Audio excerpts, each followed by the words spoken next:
avez aimé Nantes. Vous allez adorer Besançon. Adorer. Et maintenant, je vous demande d'accueillir celui qui rend visible et bientôt efficace notre résistance à tous, Jean-Luc Mélenchon.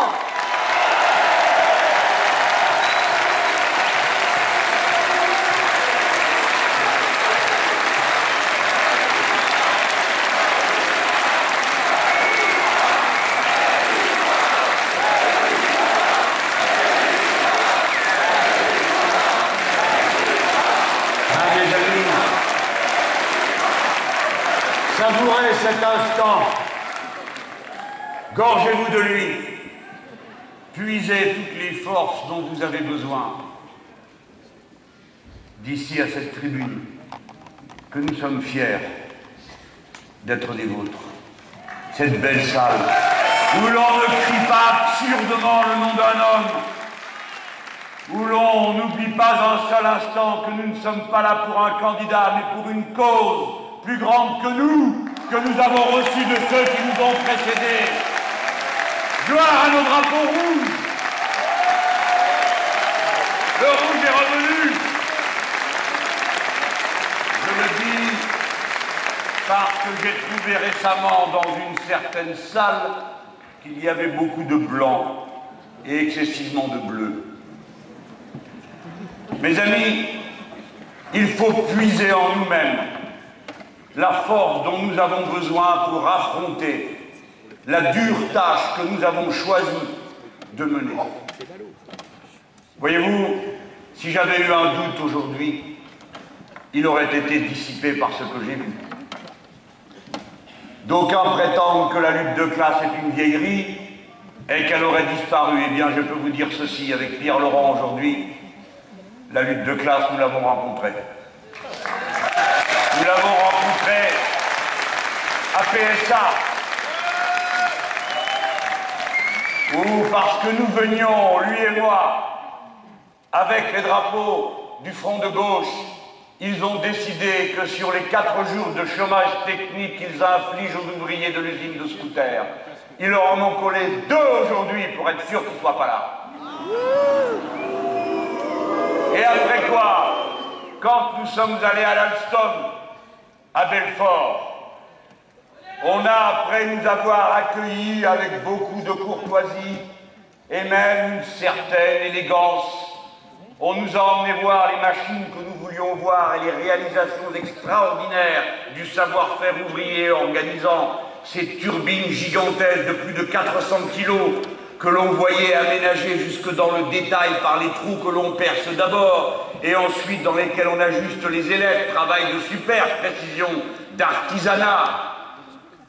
Et pendant que nous étions là, admiratifs de ces merveilles de l'intelligence humaine, se déployait un rideau de petits chefs qui venaient bloquer le passage parce que les ouvriers de l'atelier des ailettes voulaient rencontrer leur porte-parole et qu'il leur a suffi qu'on leur fasse des gestes du doigt, comme on claque du fouet pour les obliger à retourner. Ce sont des adultes. Ils sont, comme l'a dit le grand Jaurès, rois dans la cité, mais dans l'usine, on les a laissés comme serfs. Alors voilà pourquoi la lutte de classe, elle est là. Et c'est nous qui portons la dignité des têtes dures, des révoltés, des insoumis, de ceux qui ne lancent rien. Je dédie notre soirée, la force que nous représentons tous ensemble. Je la dédie aux courageux syndicalistes de la CGT et de la CFDT qui sont venus à notre rencontre, défiant les suivettes, les chauffeurs et tous ceux qui sont des dénonceurs pour porter leur bannière syndicale et montrer qu'ils ne céderaient pas. Voilà à qui je dédie ce que nous sommes. Taisez-vous. Camarades et amis, voici que vous n'êtes plus dispersés, vous n'êtes plus éparpillés. Et ce soir, le principal mérite vous revient à vous, après ceux bien sûr qui se sont donné tant de peine pour réaliser cette soirée et vous en faire connaître la convocation. Parce qu'en venant, comme vous venez de le faire, vous rassemblez en si grand nombre, vous adressez un message terrible dont il sera question dans toute la comté. Jamais on n'a vu cette salle remplie comme elle l'est ce soir, avec une telle énergie, avec une telle force. Depuis combien d'années nous revoici, la gauche est de retour.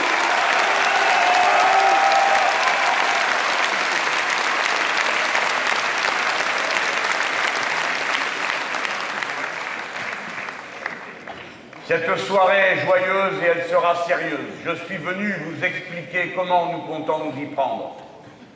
Je vous demande de m'écouter avec attention pour pouvoir ensuite rapporter mes arguments aux autres, à ceux qui ne savent par quel bout ils doivent empoigner leur bulletin de vote la prochaine fois pour prendre la bonne décision conforme à l'intérêt général du pays et au grand nombre qui souffrent misère et galère. Dans cette élection, vous aurez deux discours. L'un qui vous dira que l'on a trop dépensé, et vous vous demandez bien quand est-ce que c'était pour vous. Que l'on a vécu au-dessus de ses moyens, et vous vous demanderez qui a vécu au-dessus de vos moyens. Cela vous vous proposez dans un concours de masochisme de participer au prix du sang et des larmes, qui vous admonestera les coups les plus rudes et essaye de se faire passer pour courageux parce qu'il vous saignera davantage que les autres. Ils sont, les voilà, comme je les ai décrits, rassemblés à vous dire « il faudra payer la dette », alors même que la moitié d'entre elles a été réalisée sous l'autorité directe et personnelle de Nicolas Sarkozy quand il était ministre des Finances, puis quand il a participé aux divers gouvernements et qu'enfin il a été président de la République. Ils essaieront de vous effrayer et de nombreuses personnes seront effrayées, ne comprennent rien à cette situation et sont mortes de peur. Ce sera votre devoir de les rassurer en leur disant que le pays n'a jamais été aussi riche de son histoire, que pendant le temps où il faudrait payer cette dette, à supposer que nous la bloquions immédiatement, le pays qui doit 1640 milliards en produira pendant 7 ans et 31 jours 14 000 milliards. 14 000 milliards mettra de votre travail. Par conséquent, nous avons pour nous la confiance en nous. Et vous aurez à côté de ceux qui vont chercher à faire peur, à basourdir, à assommer pour que vous vous résigniez. Vous aurez le deuxième parti pris. Et dans ce parti pris, il n'y a qu'un seul et unique bulletin de vote, celui qui vous est proposé par le Front de gauche, car lui seul dit qu'il refuse absolument, totalement, de quelque manière que ce soit, l'austérité, et qu'il vous propose tout au contraire la relance. La relance en commençant par augmenter ce qui compte, c'est-à-dire les salaires. Nous ne demandons pas l'aumône, nous ne demandons pas, comme ils le disent, l'assistance, car dans ce pays, il n'y a qu'une classe sociale qui est assistée, les riches, protégés, cajolés, encouragés, tricheurs, menteurs, voyous, cachant leur argent à l'étranger, où je les rattraperai très bientôt. Voilà ce qu'il en est. Mais cette relance, mes amis, elle ne doit pas être aveugle. Nous avons deux tâches à accomplir. La première est de chasser le capitalisme tel qu'il est aujourd'hui, la finance telle qu'elle est à présent, la chasser de l'entreprise pour pouvoir réorganiser la production de notre pays sur d'autres bases. Et la deuxième tâche que nous avons à accomplir, c'est de tirer toute la leçon de la grande crise que l'humanité tout entière affronte. Cette crise, c'est celle de l'écosystème humain. Nous devons non seulement nous libérer de la finance, mais nous devons en plus vaincre le productivisme. Il n'est pas question de recommencer à produire n'importe quoi, n'importe comment, dans n'importe quelle condition. Et quand les gens n'ont pas besoin, de leur fabriquer des besoins par la publicité. Regardez comment on va s'y prendre. C'est cela que j'ai besoin que vous entendiez et que vous puissiez répéter. Non, nous ne sommes pas les messieurs, madame, il n'y a qu'à Faucon. La radicalité du front de gauche est une radicalité concrète, technique, argumentée, raisonnée. Je peux vous dire combien le programme du front de gauche rapporte, puisqu'on vient sans cesse me demander combien il coûte. Il rapporte 195 milliards au total, c'est-à-dire les 10 points qui sont passés des poches du travail à celles du capital au cours des 25 dernières années. Voilà combien il rapporte. Et sur cette base, alors, on peut provoquer la grande circulation des moyens par l'augmentation du salaire, par l'augmentation des prestations sociales, par la réduction du temps de travail à salaire égal et à salaire constant, qui permet à l'économie de respirer de nouveau. Mais pour cela, il nous faut d'abord extirper le cancer de la financiarisation, empêcher que tout ce qui est produit et la richesse qui est mise en circulation soit captée à un endroit et bloquée et empêchée de retourner dans la poche des uns et des autres, de telle sorte qu'il y a de l'activité. Car lorsqu'on augmente le SMIC de 2 € par heure, qu'est-ce que vous faites de ces 2 €? Non, exactement. Vous appelez votre banquier, votre conseiller financier. Vous êtes moderne et flexible. Bien sûr que non. Bien sûr que non. Cet argent, il ne va pas dans la bulle financière. Il retourne dans toutes ces petites choses dont nous avons besoin pour les petits bonheurs de la vie et pour nous arracher à cette abjecte comptabilité quotidienne qui fait qu'on doit se demander si l'on va se chauffer ou bien si l'on va se transporter, si l'on va payer le loyer, mais comment ne pas le payer car sinon vous êtes jeté dehors, ou bien si l'on va économiser sur quoi. Bref, tout le monde a le FMI à la maison aujourd'hui et nous voulons l'en chasser du pays et de la maison. Regardez comment la finance entre partout pour comprendre comment nous allons l'en arracher. Comment entre-t-elle? Voyez cet exemple de PSA. Mais je pourrais vous en donner 10. Mais comme j'étais à PSA, je vous parle de PSA. Il se trouve que PSA a une stratégie mondiale qu'il essaye d'aligner sur celle de ses concurrents comme Renault et les autres. Il s'agit pour eux dorénavant de transporter leurs sites de production, comme ils disent, pour les rapprocher des lieux de consommation, les v'là repas en écolo. En vérité, ce qu'ils vont produire ailleurs, bien sûr, nous sommes d'accord pour que les centres de production soient rapprochés des lieux de consommation. Nous en sommes tout à fait d'accord, qu'on arrête de déménager tant de choses à travers le monde. Mais alors, ça doit s'appliquer à nous aussi, non? Quand même. Alors, nous disons ce que nous voyons. Comment se fait-il que 3 véhicules Renault sur 5 qui arrivent dans notre pays viennent de l'étranger alors qu'ils sont utilisés ici? Pour quelle raison Fralib va-t-il dépayser sa production de thé en Pologne alors que c'est en France que se vend le thé éléphant pour 85% du total? La relocalisation de l'industrie, qui est un objectif écologique, doit procéder en faveur aussi de notre peuple. Voilà l'argument que vous devez donner, et non pas cette idiotie qui s'appelle, je ne sais pas quoi, consommer français, voilà tout ce qu'a trouvé M. Bayrou, ça allait coller les étiquettes, et vous allez aller dans les magasins, comparer un produit à l'autre, pour savoir aussi qu'il y a un peu plus de français qu'ailleurs. Qu'est-ce que c'est que cette histoire? Ils se foutent de nous. Ce qu'il faut, c'est produire en France. Et il faut produire en France pour qu'on puisse produire proprement et utilement. Mais regardez donc PSA. Il doit donc externaliser son outil de production. Pour cela, il lui faut emprunter de l'argent.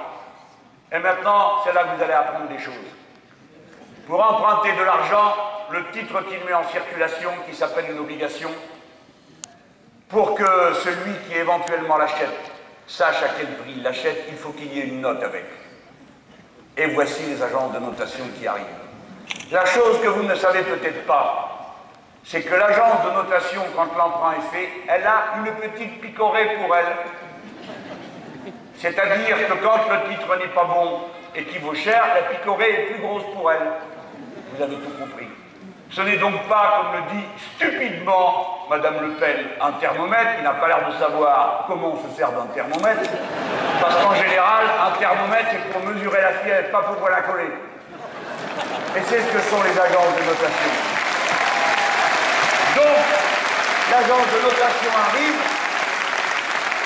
et elle a dit à PSA, attention, nous ne sommes pas satisfaits de votre profitabilité, pas de votre rentabilité, elle est très bonne. Vous ne donnez pas assez à vos actionnaires. C'est donc que vous êtes en mauvaise santé ou que vous êtes mal géré. Donc nous vous menaçons de baisser la note. Et aussitôt PSA décide de se couper un bras, une main, un pied, pour satisfaire cet appétit permanent qu'a le capital de voir sans cesse la part du travail être réduite, de manière à ce que les productions puissent être faites ailleurs. Voilà la garantie que PSA a donnée aux agences de notation et au grand capital. C'est bien à cause des actionnaires, c'est bien à cause du capitalisme que ces usines sont délocalisées, et pour aucune autre raison que celle-là. Et de la même manière, vous voyez que ceux-là même qui viennent à la télévision avec leur tête très intelligente, vous dire en un seul mot, la Chine, l'Inde, le Brésil, des fois ils rajoutent le Mexique. Ayez peur, braves gens, c'est la compétition mondiale, mais la compétition mondiale, c'est eux qui l'organisent avec leurs usines qui sont délocalisées, par eux. Par conséquent, il vous manque d'un bout à l'autre de la chaîne qu'on ne vous tombe. Ce que je viens de vous raconter pour le PSA, le même événement s'est produit pour ArcelorMittal. Le lundi, Arcelor signait avec les travailleurs belges un accord de développement de leur implantation en Belgique. Le mardi, Moody's se prononçait et mettait en surveillance la note d'ArcelorMittal. Le mercredi, ArcelorMittal fermait son entreprise en Belgique. Il n'y a aucune raison matérielle, aucun problème lié à la production, au savoir-faire des ouvriers, à la qualité des produits. C'est exclusivement la peur du fouet et du grand capital qui soumet l'ensemble des compartiments de l'activité humaine, et c'est cela que nous allons briser. Briser. Briser. Briser.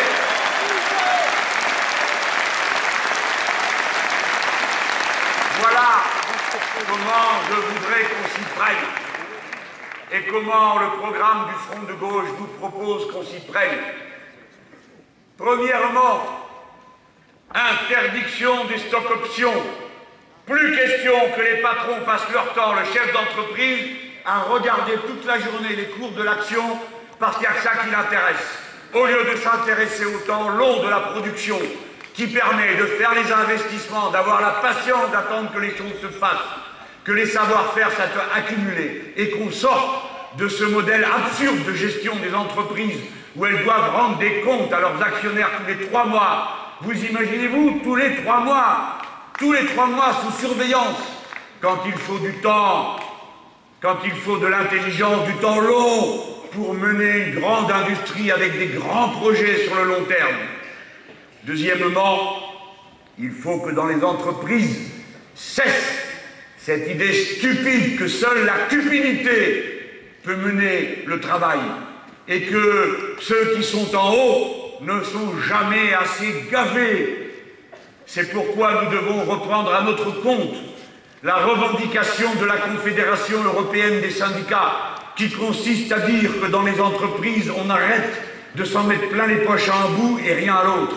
Il nous faut donc le salaire maximum limité de 1 à 20, comme le propose la Confédération européenne des syndicats. Mes amis, je vais vous dire ce que ça veut dire. Le patron de PSA s'appelle Philippe Varin.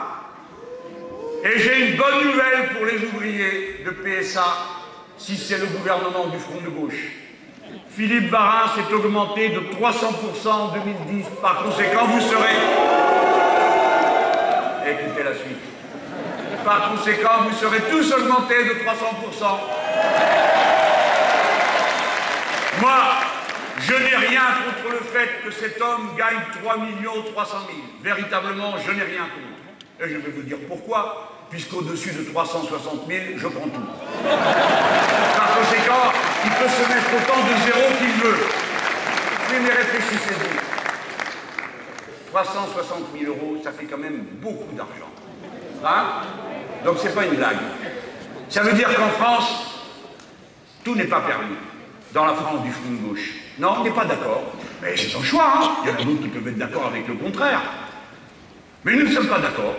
pour que certains accumulent des sommes qui ne leur servent strictement à rien, sinon à les placer dans la bulle et à alimenter le flux de la spéculation. Notre choix est que nous ne le permettrons pas. Alors on peut nous le refuser, mais on peut aussi le vouloir. Et il y a un bulletin de vote pour ça. Et si le bulletin de vote l'emporte, ça s'appliquera. Décret une fois.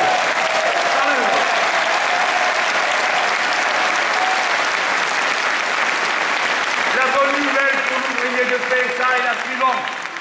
Puisque le patron se paye inutilement 3 300 000 et que je lui ai déjà tout pris au-delà de 360 000, j'ai une bonne nouvelle pour lui. C'est que comme c'est de 1 à 20, quand le patron a 3 300 000 euros, la paye la plus petite chez PSA sera de 13 750 euros par mois. Je vais vous dire, je pense qu'on n'aura pas de mal à recruter. Mais comme disent les syndicalistes du DGB allemand, ces gens-là ont réussi à trouver des ouvriers qui coûtent moins cher, nous allons réussir à trouver des patrons qui coûtent beaucoup moins cher.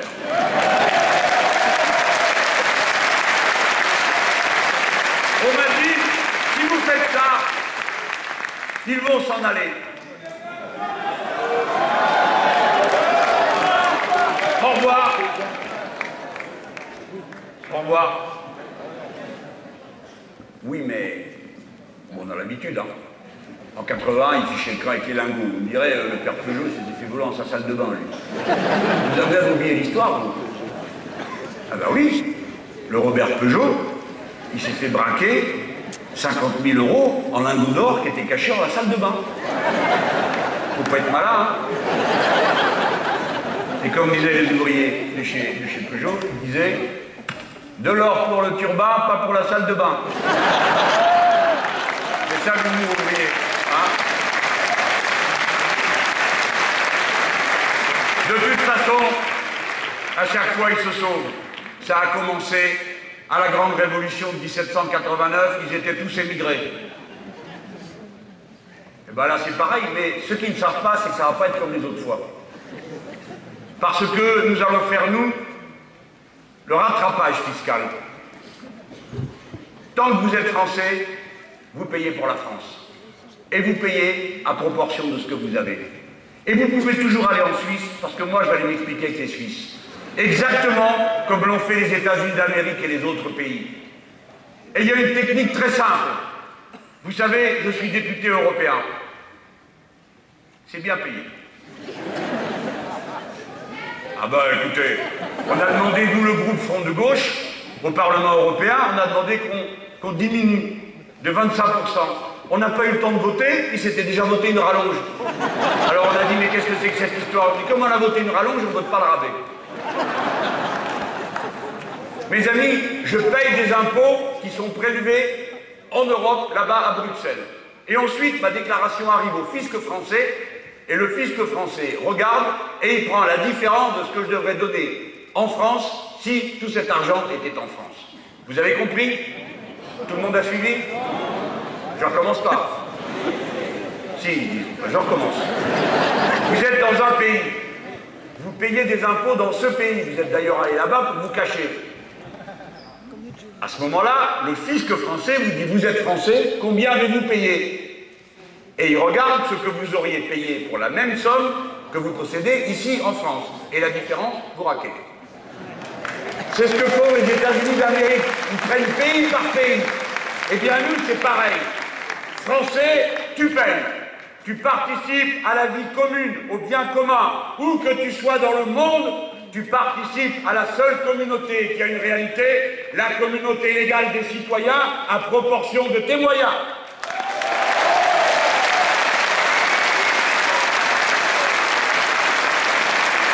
Et il y aura 14 tranches. Et à la dernière, oui, c'est la tranche Roosevelt, 90%, et après vous avez la tranche Mélenchon, 100%. Mes amis, 14 tranches. Ouais, alors, il faut que j'explique ce que sont des tranches maintenant. Non, ça vous savez quand même. Bon, si je me repère sur le premier rang. Oui, mais vous allez voir. Il faut toujours faire attention, moi, quand je commence à sourire, c'est quelque chose qui arrive. Pourquoi je vous dis 14 tranches et que je vous dis que la dernière, elle sera soit au taux de 90% Roosevelt ou au taux de 100%. La dernière tranche, on va dire surtout, hein, la dernière partie. Parce que j'ai entendu une chose très étrange l'autre jour sur les impôts. J'ai entendu mon camarade François Hollande dire qu'il allait créer une dernière tranche à 45%. Je le félicite, mais je lui signale qu'en 1980, la dernière tranche était 65%. Non mais je veux dire à cause de la ressemblance qu'ils cultivent. Et sous Lionel Jospin, c'était 52%. Et sous M. Raffarin, 48%. Je pense que la gauche doit faire nettement mieux que la droite dans ce domaine. Et pas moi. Je lui ai dit comment déjà, suivant le vieil adage, le poisson pourrit par la tête, comment on peut rectifier les choses parmi ceux qui commandent. Mais maintenant, je veux entrer un peu plus dans le sujet. Il faut changer le mode de gouvernance des entreprises. Et aussi dans les entreprises capitalistes, car bien sûr, personne n'a dit qu'avec le programme du Front de gauche, à la fin de la mandature, toute propriété serait une propriété collective. Il faut donc s'occuper de la façon dont est organisée la propriété capitaliste. Cela vient assez souvent nous donner des leçons de responsabilité, nous allons les responsabiliser. Voici comment. Pour que la finance ne trouve pas son compte dans la gestion d'une entreprise capitaliste. Pour commencer, nous taxerons les revenus financiers des entreprises. Ça suffit, cette manière qu'ils ont de placer leur trésorerie et de masquer leurs mauvais résultats, des fois, dans la production et dans la vente, en faisant des affaires avec l'argent de l'entreprise. La CGT a calculé que si on taxe les revenus financiers de l'entreprise, c'est-à-dire cette part de sa richesse qu'elle va placer, la CGT a calculé que ça rapporterait 20 milliards que l'on pourrait mettre dans la caisse de la sécurité sociale et notamment des régimes de retraite. Tout le monde a compris? Deuxièmement, nous changerons les droits de vote à l'intérieur des conseils d'administration pour les capitalistes. Ceux qui placent leur argent sans dire pour quelle durée il est placé, leur droit de vote sera égal à... Et suivant la durée du placement consenti à l'avance, le droit de vote pourra être de 1, de 2 ou de 3. Si bien qu'entre les capitalistes, nous récompenserons ceux qui laissent l'argent. Et d'ailleurs, pour les aider à bien réfléchir, nous constituerons pour une part de l'investissement un dépôt de garantie. Cela signifie, c'est les Brésiliens qui ont inventé ça. Ça signifie que quand quelqu'un place 1000, on considère par exemple qu'il y a 200 qui sont un dépôt de garantie. S'il s'en va avant l'heure, on garde. Ça aide à rester. Voilà les mesures qui concernent les capitalistes eux-mêmes. Et puis après, il y a ceux qui comptent, c'est-à-dire nous. Mes amis, il faut que vous le sachiez. Vous savez tous que les fonds de pension rôdent autour des biens fructueux que sont les entreprises, et notamment les entreprises françaises qui sont souvent très bien classées, et notamment ces petites et moyennes entreprises dont on nous rebat les oreilles. 700 000 propriétaires de telles entreprises vont partir à la retraite dans les 10 prochaines années. Qu'est-ce qu'on fait? Des discours? Des phrases? Blabla la petite entreprise, blabla la très petite entreprise, Monsieur Mélenchon, vous n'y connaissez rien, vous ne vous occupez pas d'eux, etc., etc., etc., ou bien est-ce qu'on prend des mesures? Et la première des mesures, ça consiste à dire ceci. La propriété sociale de l'entreprise est possible. Cela signifie que le Front de gauche propose cette mesure.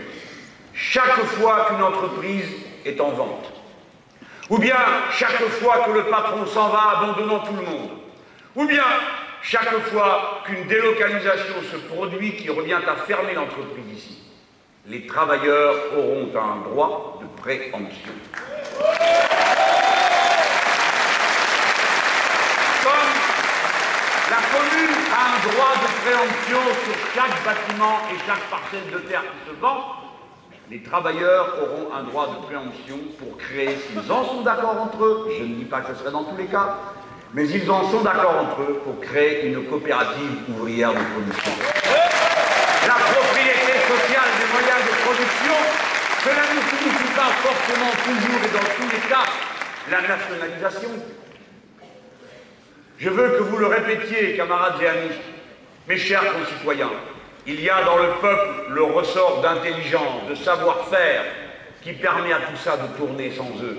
Comme l'a dit un sidérurgiste, il l'a dit à M. Mittal, vous ne savez pas faire d'acier sans nous, mais nous savons faire de l'acier sans vous. Vous ne savez rien faire sans nous, mais nous savons tout faire sans vous. Et en toute hypothèse, que l'on est préempté ou non, que l'on soit dans une scope ou non, il faut que soient accrus les pouvoirs et les devoirs d'alerte des travailleurs. Les pouvoirs, cela signifie dans l'entreprise le droit de veto suspensif pour le comité d'entreprise lorsqu'il y a un licenciement économique dans une entreprise qui réalise des super bénéfices, c'est-à-dire en cas de licenciement boursier. Et qu'on ne vienne pas me dire qu'on ne sait pas ce qu'est un licenciement boursier. Les licenciements boursiers, c'est ceux que sont en train de pratiquer aujourd'hui PSA, ArcelorMittal et les autres, qui font des super profits et condamnent à la mort sociale les ouvriers, là où ils se trouvent, les ouvrières, les salariés et tout ce qui va autour. Oui, j'ai bien dit tout ce qui va autour. Regardez. Parce que maintenant, me voici rendu au troisième point de cette politique de réindustrialisation et d'élimination du capital financier de la production réelle. Nous avons à rassurer les productifs. Eux, ils veulent rassurer les marchés. Rassurer les productifs, cela signifie se donner les moyens que vous arrêtiez d'avoir peur du matin au soir. Que vous arrêtiez d'avoir peur pour la semaine suivante, pour le mois suivant, pour l'année suivante. À vous, enseignants embauchés avec une limite qui fait qu'avant chaque vacances, vous ne savez pas où vous vous retrouverez à la rentrée. À vous, travailleurs qui allez d'un intérim à l'autre, d'une entreprise à l'autre, sans jamais avoir aucun autre horizon que la semaine qui vient ou qui commence. Assez de peur, assez d'incertitude, assez de précarité. Le précariat, voilà ce qu'il faut éteindre dans notre pays. Écoutez-moi, la vie des êtres humains, depuis qu'ils sont des êtres humains, a été une lutte contre la précarité. Mes amis, on a inventé l'élevage pour ne pas dépendre que de la chasse. On a inventé l'agriculture pour ne pas dépendre que de la cueillette. On a inventé la cité. On a inventé la protection mutuelle pour sortir de la dépendance abjecte, du devoir de se défendre tout seul contre tous les autres. La lutte de l'humanité est une lutte contre la précarité. La phrase la plus stupide, la plus cruelle, la plus imbécile que jamais dit Madame Parisot, c'est d'avoir dit que puisque l'amour est précaire, alors le travail peut l'être aussi. C'est que cette dame n'a aucune idée ni sur le travail ni sur l'amour.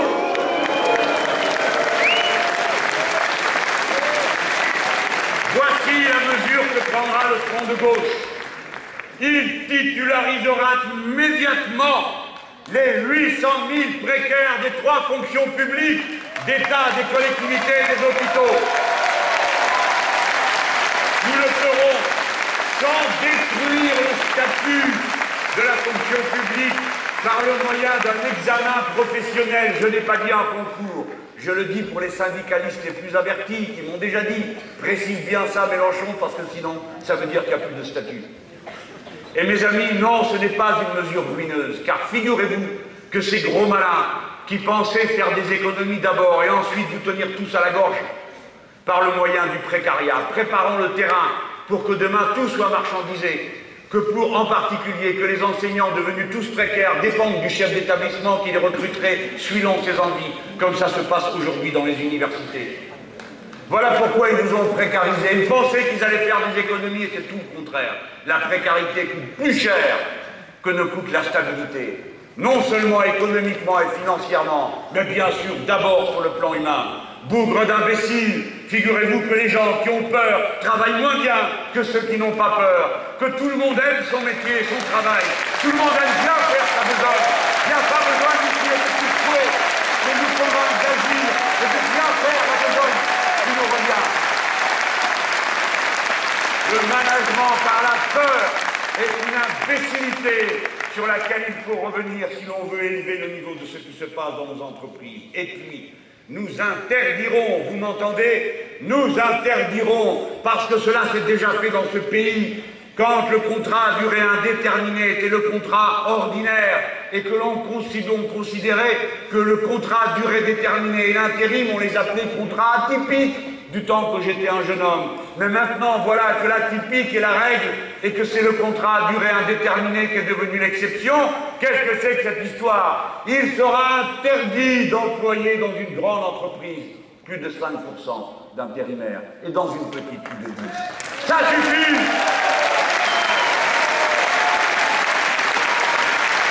Je vous ai dit comment nous allons nous y prendre pour arracher la finance de l'entreprise. Maintenant, ce discours ne vaudrait rien si je ne vous avais pas dit ce qu'il faut dire, au moins quelques traits de notre tâche essentielle. Nous sommes des êtres humains avant toute chose, semblables à tous les autres. Et c'est la raison pour laquelle nous devons prendre sur notre dos la part qui nous revient de l'intérêt général de l'humanité. Et donc, nous devons nous préoccuper d'arracher le productivisme de l'économie française. Parce que nous en sommes capables, parce que nous avons les outils de production, parce que nous avons la main-d'œuvre autrement qualifiée qui le permet. Il faut en venir au grand projet du Front de gauche. C'est la planification écologique. C'est-à-dire prévoir sur le long terme.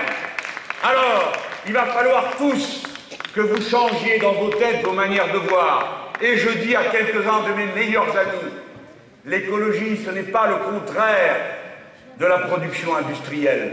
L'écologie, ce n'est pas le contraire du progrès. C'est l'inverse. Le progrès écologique, le progrès social est la condition du progrès général de l'humanité. Je vais vous donner un seul ou deux exemples quand même, pas qu'un seul. Je vous ai déjà dit, si vous avez la bonne paye, qu'est-ce que vous commencerez par faire? Eh bien, évidemment, vous commencerez d'abord par mettre la bonne table. Parce que vous pensez à vos proches, à vos enfants, et vous chercherez d'abord le bien manger. Pourquoi est-ce qu'il faut qu'il y ait du bien manger pour les uns et le reste pour les autres? Pourquoi il y aurait une agriculture biologique pour ceux qui peuvent, et pour les autres, débrouillez-vous? Chopez-vous les épidémies d'obésité qui viennent du lobby du ciel et du sucre. Pourquoi est-ce qu'il y aurait à manger pour les pauvres et à manger pour les riches? Bref, quand on augmente vos salaires, amis, camarades, vous irez et vous achèterez ces produits. Et ces produits, ce sont le résultat de l'agriculture paysanne, qui concerne davantage et qui absorbe davantage de main-d'œuvre et qui donc coûte plus cher. Quand vous êtes mieux payé, ouvrier, alors vous pouvez mieux payer le paysan. Et si vous payez mieux le paysan, il fera une meilleure production et elle sera écologique. Voilà pourquoi l'augmentation du SMIC, c'est une décision écologique.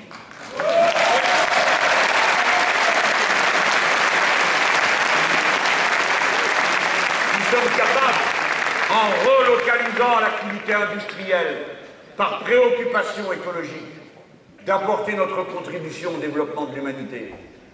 Regardez ces imbéciles à PSA qui ont décidé que la moitié des réductions qu'ils font des emplois dans cette entreprise sera la suppression de postes des ingénieurs qui sont engagés dans le travail de recherche et développement. Mes amis, mes chers concitoyens, nous savons tous que nous sommes en train d'atteindre la limite de la civilisation du pétrole et du carbone. Il faut donc passer à un autre mode d'utilisation de l'énergie. C'est pourquoi le Front de gauche commence par vous dire qu'il faut sortir des énergies carbonées. Mais si nous voulons passer à la voiture de demain, il nous faudra cette capacité de recherche. Je m'adresse aux ingénieurs, je m'adresse aux techniciens supérieurs. Je leur dis, pendant combien d'années vous avez cru, parce que vous étiez les premiers de la classe, tant mieux pour vous, on est content. Parce que vous étiez ceux qui vous préoccupaient d'abord de l'efficacité du travail et vous ne vous préoccupez pas de ce qui se passait avec les ouvriers et la syndicalisation. Maintenant, regardez, pour la plupart d'entre vous, je ne dis pas tous, bien sûr, il y en avait qui se syndiquaient, il y en a encore qui se syndiquent. Mais maintenant, je dis, regardez ce gâchis, regardez cette pagaille, regardez comment votre travail est ruiné par des gens qui ne s'occupent que d'une seule et unique chose, comment tondre davantage l'ouvrier. Ralliez nos bannières, c'est du côté des rouges qu'est votre belle perception du futur, vos belles inventions, votre belle qualité de travail.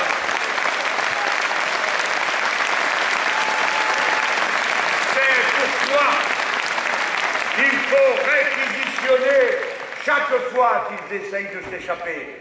Nous avons besoin qu'on laisse MREAL, entreprise de papeterie ouverte. Nous ne permettrons pas qu'elle soit saccagée, parce que c'est la seule entreprise de fabrication de pâte à papier que nous avons dans ce pays, et nous ne devons pas la laisser partir. Nous devons réquisitionner les raffineries qui veulent fermer, parce que notre pays a besoin de raffineries, et notamment pour tous les produits de la chaîne chimique, même quand on veut sortir des énergies carbonées. Il faut maintenant que nous les menacions. Je vous préviens que lorsque le Front de gauche dirigera ce pays, l'article 401 du Code pénal, qui n'a pas encore ses décrets d'application, on devine pourquoi, qui prévoit que ceux qui conspirent contre les intérêts fondamentaux de la nation, en matière économique, environnementale ou financière, seront pourchassés et passibles de peine de prison et d'amende. Je vous préviens, si vous conspirez avec des fonds de pension, vous relevez du Code pénal. Si vous conspirez avec des gens qui décident de fermer, comme ça a été le cas à la Célanaise, l'unique usine d'acide acétique du pays, vous serez pourchassés. Si vous laissez fermer la seule usine qui produit de l'insuline dans notre pays, vous serez pourchassés. Je ne laisserai pas faire, je réquisitionnerai, de la même manière que je ne laisserai pas que le paracétamol, qui est une molécule de base dont vous êtes tous servis dans votre vie, il n'y en a plus une seule usine dans notre pays, tout est en Chine, si bien que vous serez dépendants pour tout, y compris pour vos maux de tête, de l'exportation. C'est absurde. Il faut garder notre capacité d'être autonome. Ce n'est pas du nationalisme que de le dire, c'est de l'intelligence écologique que d'arrêter de déménager le monde pour aller aux endroits où ça coûte le moins cher. Voilà, j'ai voulu vous dire tout ça, et maintenant, j'en viens à d'autres sujets, parce que vous m'avez déjà attrapé à la porte, et les journalistes par-ci, et les journalistes par-là, et qu'est-ce que je pense du discours du Bourget, et vous tous, je vous connais, qu'est-ce qu'il va dire? Parce que vous voulez de l'unité, moi aussi, mais vous ne voulez pas que je me laisse endormir. Donc, comment je fais? Je vous dis la vérité. J'essaye de le faire avec humour, parce que je ne veux rien braquer, je ne veux rien détruire, je ne veux rien gâcher, je ne veux rien empêcher du rassemblement sans lequel la gauche ne peut l'emporter. Mais je ne veux pas vous raconter d'histoire. Je ne le ferai pas, et personne ne le fera dans le Front de gauche. Si amère que soit la vérité, il faut l'entendre. Et parfois, c'est le meilleur moyen de commencer à la régler. Je n'ai qu'une chose à dire. Lorsque François nous a dit que son adversaire était la finance, nous lui disons, Pierre, Clémentine et moi, bienvenue au club. Bienvenue au club. On se sent moins seul. Mais c'est que nous, on connaît la bête. Mes amis, on ne combat pas la finance, c'est-à-dire le capitalisme de notre époque, avec un pistolet à bouchon. Quand on prend des mesures pour affronter la finance, ce doivent être des mesures sérieuses, réfléchies, approfondies, qui ne se limitent pas à quelques bons mots sur le sujet. Je vous ai montré tout à l'heure, et j'ai commencé par ça, pour vous montrer comment on peut s'attaquer à la finance dans notre pays, comment il faut l'arracher du sol productif. Je vous ai montré concrètement, eh bien je n'ai qu'une chose à vous dire, c'est votre devoir de citoyen éclairé de vous renseigner. Et je sais que vous n'en resterez pas à la musique, vous écoutez les paroles, et vous aimez bien que les paroles ne soient pas que des paroles. Vous devez approfondir le sujet, vous devez examiner, vous devez comparer. Parce que, mes amis, si vous ne le faites pas, ne venez pas ensuite dire que vous n'aviez pas prévu que Papa Andréou capitulerait en 24 heures, alors qu'il était président de l'Internationale socialiste et Premier ministre de son pays. Et qu'en ouvrant la brèche en Grèce, il l'a ouverte sur tout le continent. Non, ne lui ont pas réfléchi à cet instant. Pas de cri, rien qui aggrave les choses, rien que de la réflexion, de l'argument, de la froide détermination, du courage que l'on rassemble en soi, non pas par détestation ni par mépris pour les autres, mais parce qu'on est conscient, lucide, et qu'on sait que ce qu'on est en train de faire, c'est pas un jeu, c'est pas un plan de carrière, c'est porter la patrie des Français au plus haut de la révolution dont elle a besoin pour se débarrasser du capital, pour faire face aux besoins de notre temps, pour répondre à ses devoirs à l'égard de l'humanité.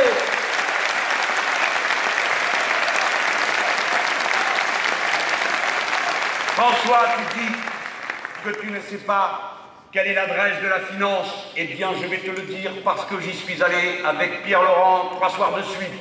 Standard & Poor's, 40 rue de Courcelles. Il n'est pas interdit d'y retourner.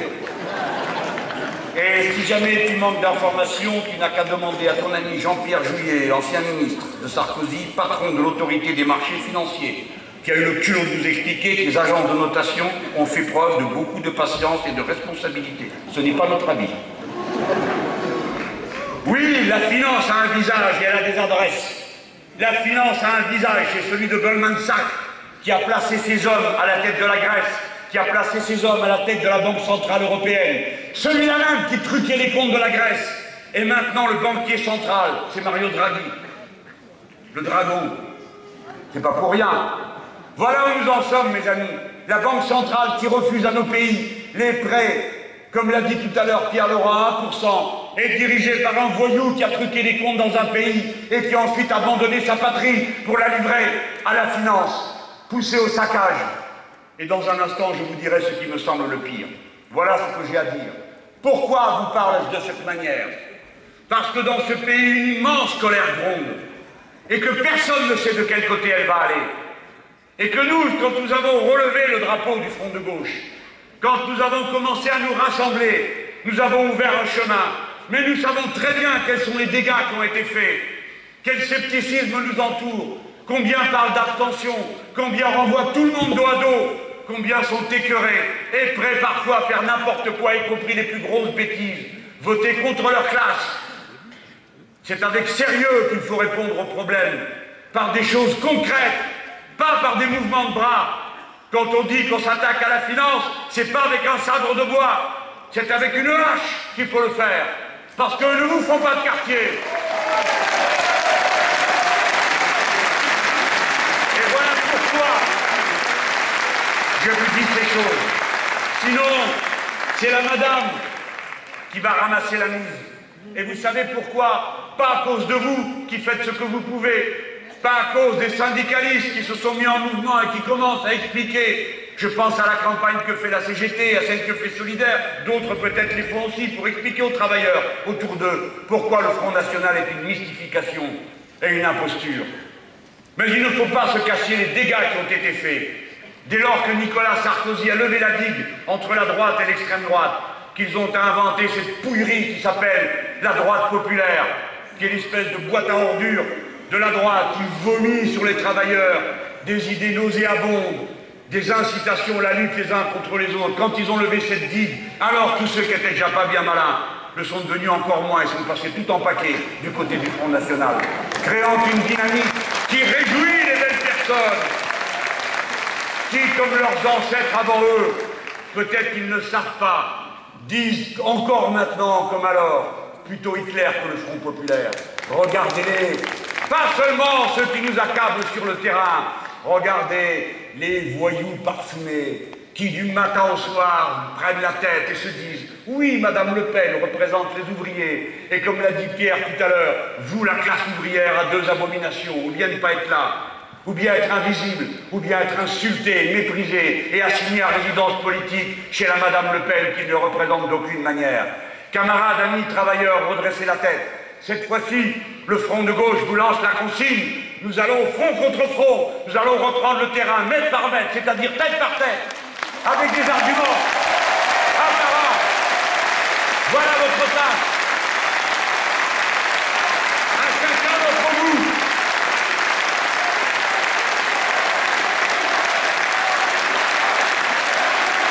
Vous allez le faire avec des arguments, avec la lumière de la raison, et vous direz aux camarades, ballot, tu crois n'importe quoi. Elle leur a dit, je vais vous donner 200 €, et vous en avez plein, vous dites, ah, quelle bonne idée. Mais d'où ils viennent les 200 €? Vous le savez, de vos propres cotisations sociales, venez. L'argent qui est déjà à vous, qui sert à payer vos cotisations sociales, elle dit on va vous le donner en salaire. Ça ne coûte pas 1 euro au capital. Voilà ce qu'elle est, le chien de garde. Elle vous jette des os qui sont déjà les vôtres. Bref, elle vous prend votre monde pour vous donner l'heure. Voilà ce qu'elle fait avec ces 200 euros. Mais qui va les payer?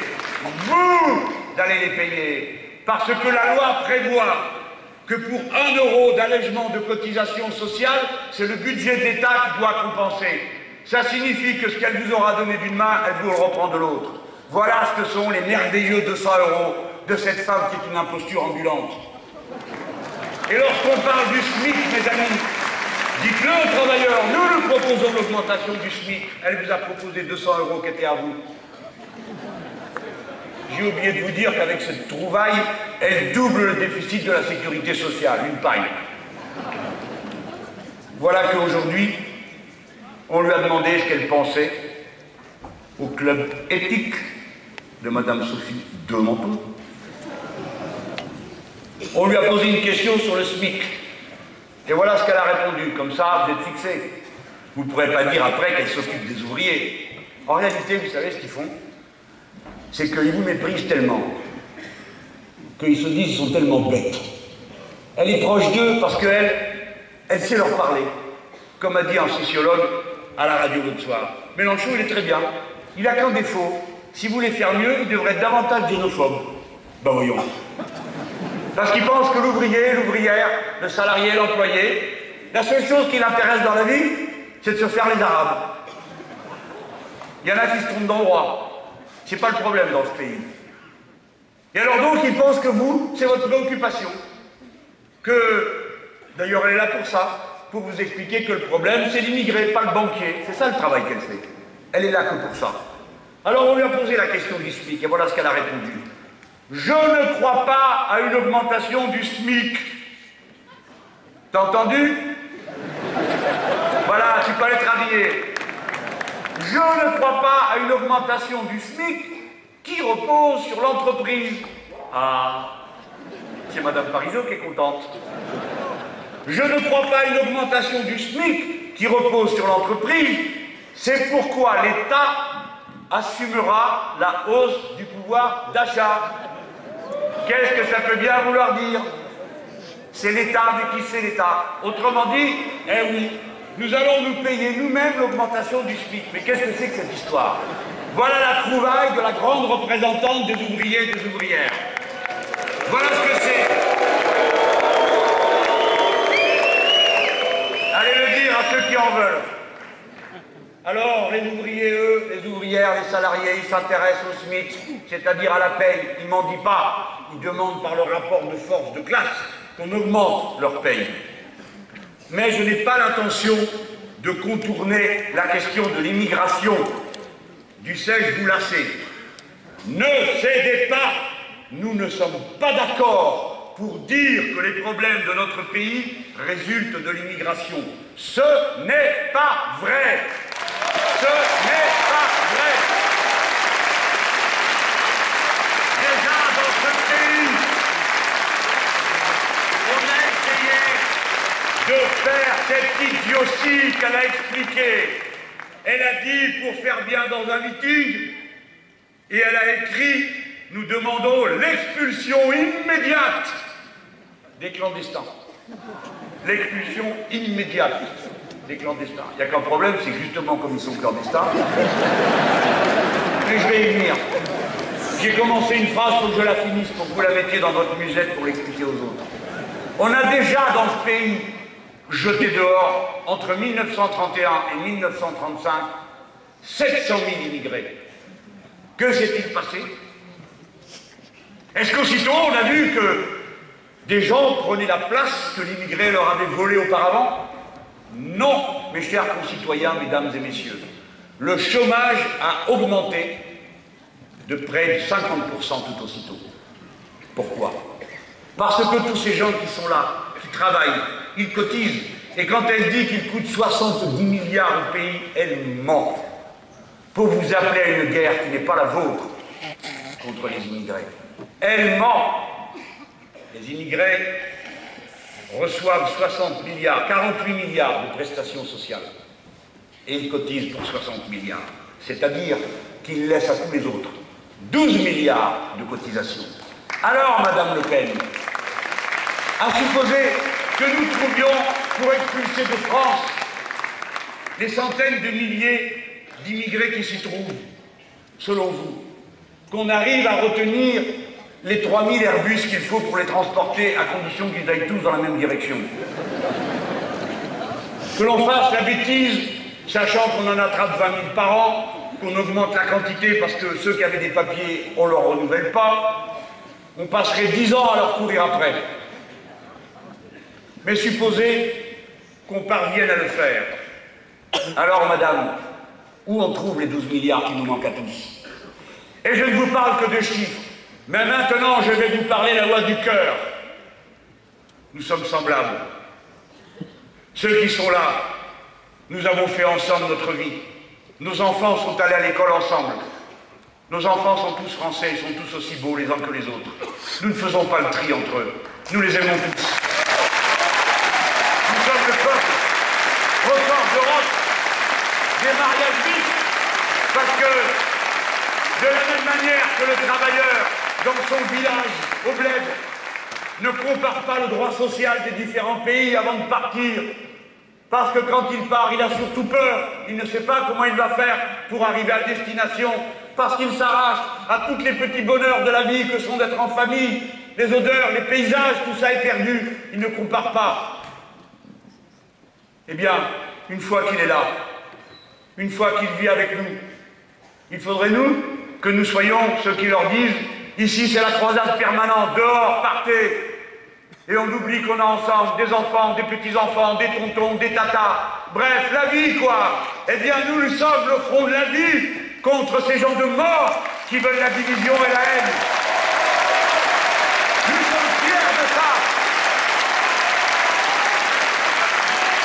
Et moi qui vous parle, fils, petit-fils d'immigrés et de pieds noirs, adoptés par la belle Franche-Comté, qui ne m'a jamais demandé d'où je venais et qui m'a adopté et donné ma chance dans la vie et qui m'a permis d'avoir l'honneur d'être devant vous ce soir.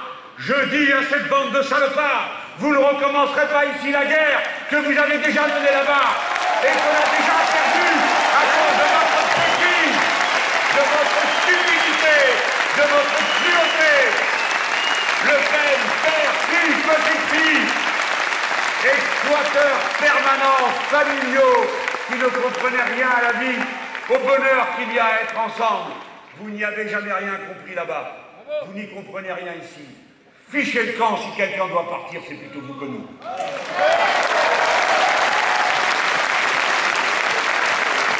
Donc, après que la madame ait dit que c'était l'État qui devait payer les augmentations de salaire, aussitôt, le journal Challenge, citant un dirigeant de l'UIMM, vous savez,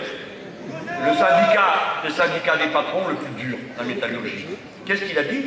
Il a dit, c'est une proposition très alléchante. Eh bien voilà, venez, va te faire représenter en tant qu'ouvrier par un lèche-botte des patrons comme celle-là. Bon, je termine avec la cerise pour le gâteau pour cette brave dame. Il paraît qu'elle est anti-système. Son père combattait la bande des quatre, elle y participe. Et ses amis de l'anti-système, ils gouvernent en Grèce. Il y a l'extrême droite en Grèce au gouvernement. Honte à ceux qui gouvernent avec eux, c'est-à-dire à la droite et aux socialistes qui ont accepté de constituer un gouvernement avec eux. Ah, ils s'en vendent pas, hein.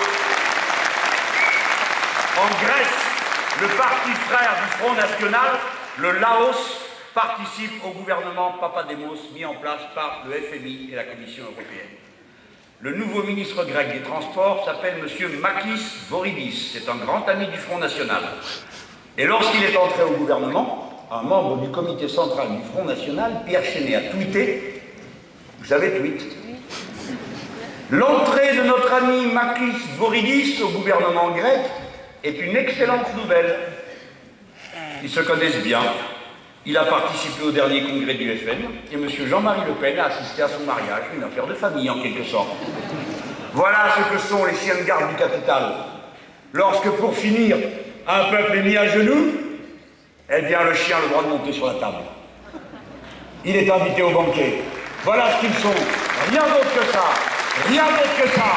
Rien d'autre que ça. Et quand elle me dit que moi je serais un homme du système parce que j'ai participé à la gauche unie, eh bien je lui dis que j'en suis fier. Parce qu'elle, elle n'a jamais servi à rien pendant 40 ans, sinon à fils de la haine dans le pays.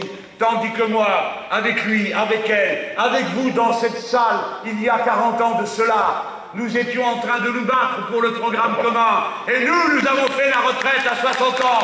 Nous avons fait la 5e semaine de congé payé. Nous avons fait l'abolition de la peine de mort. Nous avons fait les 35 heures. Nous avons fait l'allocation aux personnes handicapées. Nous avons fait la CMU. Voilà ce que nous avons fait pendant que ces bons à rien passaient leur temps à nous insulter, à nous jeter des pierres. On a fait des bêtises que celui qui n'en a jamais fait jette la première pierre. Oui, on a fait des bêtises, mais nous voici de nouveau au travail. Nous voici à pied d'œuvre. Nous voici avec nos drapeaux, prêts à repartir. Déjà en mouvement. Le front de gauche est là. Vous n'êtes plus seuls. Vous avez puisé de l'énergie en lui. Prenez parti, mes amis, mes camarades. Jeunes gens, l'un d'entre vous dans cette salle, à l'âge que j'avais quand j'y suis entré pour la première fois et qu'à la tribune parlait des orateurs du programme commun. L'un d'entre vous, l'une d'entre vous, à son tour, le moment venu, fera comme moi-même, j'en avais fait le serment devant moi-même.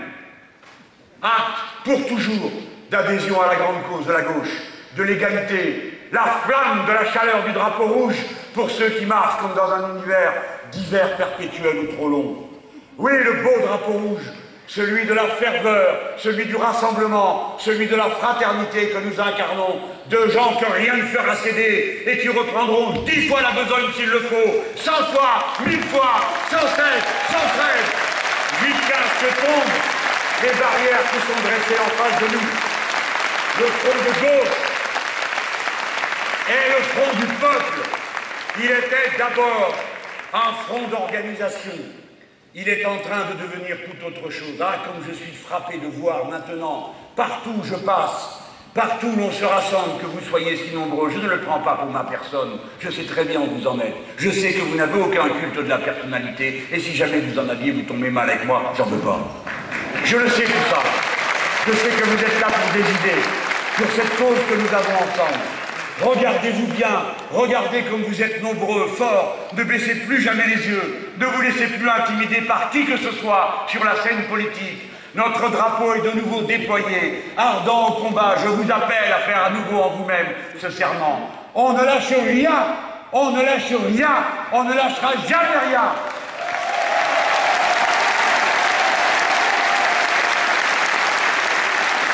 Je dis aux belles personnes, puisque vous avez voulu les empêcher de rêver, nous allons vous empêcher de dormir. Voilà ce qui va se passer au fil de notre action. Mes amis, mes camarades, quand je vois dans nos réunions venir tant de syndicalistes, je sais qu'un déclic s'est fait, un fossé qui existait hier entre l'action politique et l'action syndicale est en train de se combler. Naturellement, les syndicalistes sont dans leur rôle, ils rassemblent tout le monde, quelles que soient les appartenances politiques, quelles que soient les religions. Mais je vois nombre d'entre vous venir à la rescousse et nous aider dans l'effort que nous allons faire d'ici au mois d'avril et de mai prochain, vous rassembler autour du front de gauche. Mes amis, vous avez vu ce qui se passait. Quand on était à 5%, on nous méprisait, y compris à gauche. Quand on est arrivé à 7%, les voilà qui découvrent qu'il faut faire la guerre à la finance. Quand on sera à 15%, ils dénonceront le capitalisme. Et quand on sera à 51%, ils annonceront qu'ils rejoignent notre candidat.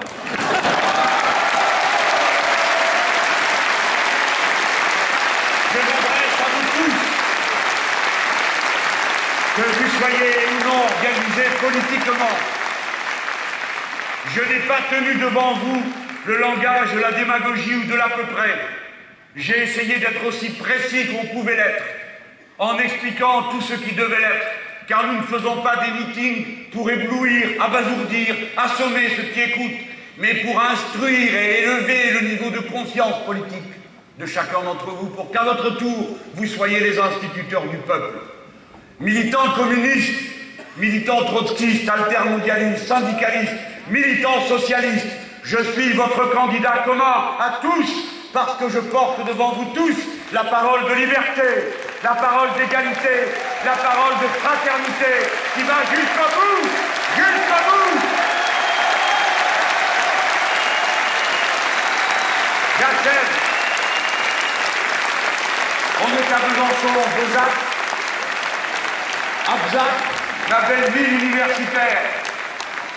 Et c'est la ville de Victor Hugo. Vous en aurez à tous les meetings. Et ça vient presque toujours des Misérables. Vous savez, Les Misérables, c'est le plus beau roman populiste qui ait jamais été écrit. Il a été traduit en espagnol par Chavez pour qu'il soit distribué à tout le monde. C'est une leçon d'humanité. C'est une leçon qui dit, entre autres choses, que tous ceux qui tombent peuvent se relever. Que chacun d'entre nous peut se grandir par la lumière de l'amour qu'il donne aux autres, du dévouement qu'il a pour la cause, de ce qu'il partage et non de ce qu'il s'approprie. Écoutez ce que dit le grand poète. Le plus excellent symbole du peuple, c'est de vous dont il est question. Le plus excellent symbole du peuple, c'est le pavé. On lui marche dessus jusqu'à ce qu'il vous tombe sur la tête.